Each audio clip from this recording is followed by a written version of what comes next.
இன்னைக்கு ஜெயிச்சாதான் இந்த டிஷர்ட்டே கழட்ட முடியும். ஜெயிக்கணும். நம்ம சிஎஸ்கே மாதிரி தெரியுது. தம்பிகளா ஆர்சிபிக்காரன்டா, 1000 எடுத்து வந்துட்டான்டா. ஓடுறா, நான் சிஎஸ்கே. டேய் நில்லுங்கடா. டேய்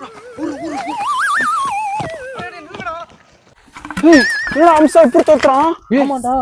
என்னடா நம்மளும் தான் இருக்க மாட்டா ஆர்சி ஃபேன் சொல்லிக்கிட்டு அவனை பாரு எவ்வளவு உருத்தா தோத்துறான். டேய் இவனை மட்டும் நம்ம ஃபேன்ஸ் கிளப் தலைவனா போட்டோன்னு வச்சுக்க, ராஜபீரனை கண்டுபிடிக்கலாம்டா. முடியலடாப்பா, தப்பிச்சிட்டோம்டா. அப்படியோ அண்ணே, ராஜபீரன் நீயா? இல்ல நான் இல்ல அண்ணே. எங்கனே போனேன் போட்டுனாலா? ஏன்டா இப்படியாடா ஓடுவிய பைத்தியக்கார மாதிரி? ஆமா, இந்த ஆர்சிபி காரர் துரத்துறான், இந்த முடிக்காரு எங்களை துரத்திக்கிட்டே இருக்காரு. ஆர்சிபி காரன் இல்லடா, அந்த முடி வச்சு பங்கற பண்ணி மாதிரி இருந்தது நான் தான்டா. அண்ணனாடா? நான் தான்டா. அது அப்பே சொன்ன மூஞ்சி அண்ணே மாதிரி இருக்குன்னு. ஹம்சா ராஜ்பிரி அம்மசாரிங்கிற பேர்ல இருக்கிறது நான் தான். அவங்க டீம் பிளஸ் ஸ்பையா இருக்கேன். ஸ்பையா இருந்து உள்ள இருந்து அவங்களை கலாச்சிக்கிட்டு இருக்கேன். இந்த ட்ரெஸ்ல தான் அவங்களை கலாய்க்க முடியுமா? இப்ப இருக்க சூழ்நிலையில 3 மேட்ச் தோத்து போயிருக்கேன், அவங்களை கலாய்க்க முடியாது. அதனால தான் உள்ள ஸ்பையா இருந்து அவங்களை போட்டு உழப்பி உளுந்த வடையை போட்டுக்கிட்டு இருக்கேன் நான். அப்ப இந்த ஆர்சிபி தோத்தோன்னு ஜெர்சியை போட்டு அப்படித்தானே? அதுக்கெல்லாம் போடல. இப்ப நீங்க பீ கார்டுல விழுந்தடிச்சு ஓடனே பாத்தியா, உங்களை எப்படி நிப்பாட்டுறது தெரியல. அதனால இந்த ஜெர்சி போட்டேன். இப்ப நான் அந்த ஜெர்சியை கலட்டுற மாதிரி இல்ல.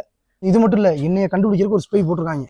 ஒருத்தன் இப்படி பண்ணாம அவனெல்லாம் ரொம்ப பண்றான். அவனை ஸ்பையா போட்டிருக்காங்க. அவன் நைட் நைட் ஏன் கூட முடிச்சு விட்றேன். நான் உள்ள ஒரு பதவிக்காக வெயிட் பண்றேன் தம்பி. அந்த பதவி கிடைச்சிச்சுன்னா அந்த சிரிக்கிறவன், இந்த இப்படி பண்றவன் அவன்லாம் பொழந்துட்டு அதுக்கப்புறம் நான் மாத்துறேன். முதல்ல நம்ம இன்னைக்கு ஜெயிக்க நைட்டு ஜெயிச்சுதான் அதெல்லாம் பேசினா. இன்னைக்கு நம்ம ஜெயிக்கலன்னு வைங்களேன், நான் ஆளுக்கு கழுத்துல மாட்ட மாதிரி சைனைடு குப்பி வாங்கி தரேன். டப்புன்னு கடிச்சிட்டு பொட்டுன்னு செத்து போயிருவேன். இல்லைன்னா சொல்லி முடிச்சுப்பேன். நான் ஸ்பையா அங்கே இருந்து உள்ள இருக்கணும் பூரா சோத்திர விஷத்தை வச்சு கொண்டு வரேன். சரியாமா? ஜெயிச்சிருவோம். இருங்க, ஒரு நிமிஷம் ஃபோன் வருது. ஒரு நிமிஷம். ஆர்சிபி தான் கால் பண்றாங்க. ஹம்சா, ஆர்சிபி ஃபேன்லேயே நீங்க தான் உருத்தான ஃபேனா இருக்கீங்க. அதனால ஆர்சிபி ஃபேன்ஸ் கூட்டத்துக்கே உங்களை தலைவன் ஆக்குறோம். ஈசாலா கப் நம்தே.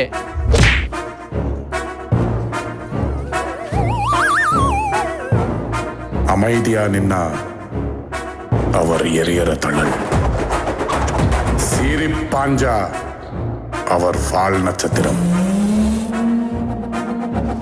அவர் பக்கத்துல நெருங்கினா மரணத்துக்கு வேர்த்து ஊத்தும். ஆர்சிபி ஃபேன் கிளப்புக்கு தலைவன் ஆக்கிட்டாங்க. இன்னைக்கு ஆர்சிபி நிலைமையை மட்டும் பாரு, நீ வச்சு செய்கிறேன் அவங்கள. பாய். நீங்க ஒரு தள்ளும் தள்ள வேணாம், மூட்டு வீட்டுக்கு போங்க.